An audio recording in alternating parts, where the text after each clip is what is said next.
So right now I'm researching monsters, and I'm looking at the way female authors create monsters in literature, and that contrasted to how male authors have created monsters in literature.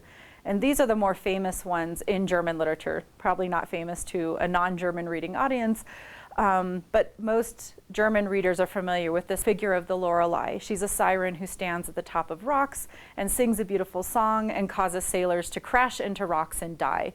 And it's actually from Ulysses, this original idea, but the Germans made it their own and wrote poems and songs about Lorelei and how deadly she is to men.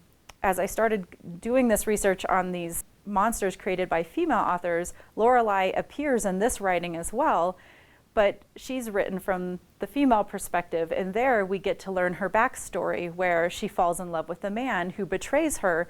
And we also learn there are 2 or 3 different versions of the Lorelei written by women in the 19th century. And in each case, there's a reason for her so-called terrible behavior. And each time you have a lot more sympathy for her than in the male authored versions, where she's just, a terrible woman who does terrible things to men. It's the old adage, right? The more things change, the more they stay the same. So I look at how women are treated today, what a woman's position is in today's society, and then you go back and read this literature from the early 19th century and see in many ways how much has changed, right? That I am a professor now, that was not possible, or with huge limitations in the early 19th century as a woman.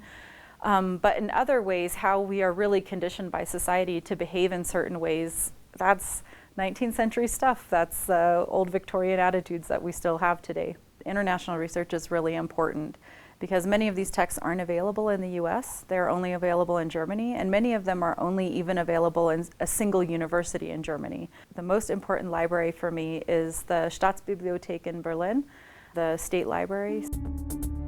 My initial research that I've done so far, I was able to finance through the Wyoming Institute for Humanities Research. They gave me a grant, which allowed me to go to Berlin for 4 weeks last summer, plus 1 week in Frankfurt. And I got to spend every day at a library reading books that haven't been looked at probably since they were first published or since the mid-19th century.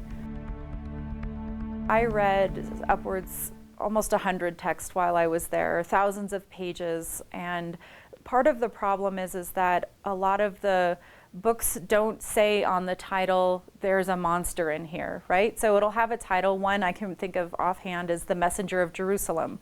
So it was a 200-page novel. Nothing about it appeared that suggested there would be a monster in it, but I had to get through all 200 pages, and right in the middle there was a monster. So I'm really glad I skimmed through it, but really that taught me a lesson is I can't discard books based on titles. Another difficulty I encountered was that most of the literature, especially the stuff that hasn't been reissued in the meantime, is printed in something called Fraktur. So it's kind of an old Gothic script where some of the letters look different than what our current eye is used to reading. That is a lot harder to skim through.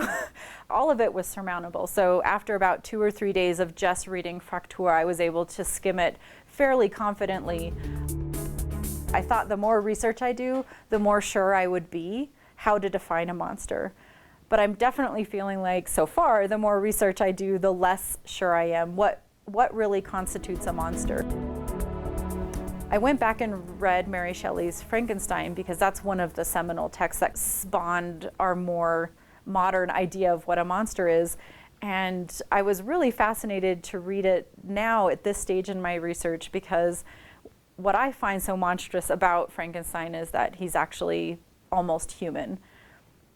Whereas many other monsters, part of the quality of a monster is being not human. And so that already then is very complicated, right? So where do you put on the spectrum of human versus not human, where do monsters exist? Do they have to be evil, right? Do they have to do evil things? My research still is very preliminary. I'm actually going on sabbatical this fall, and we'll get to spend many more weeks over in Germany finishing that part of the research. One of my desires, or one of my outcomes for my research, is making this material more familiar to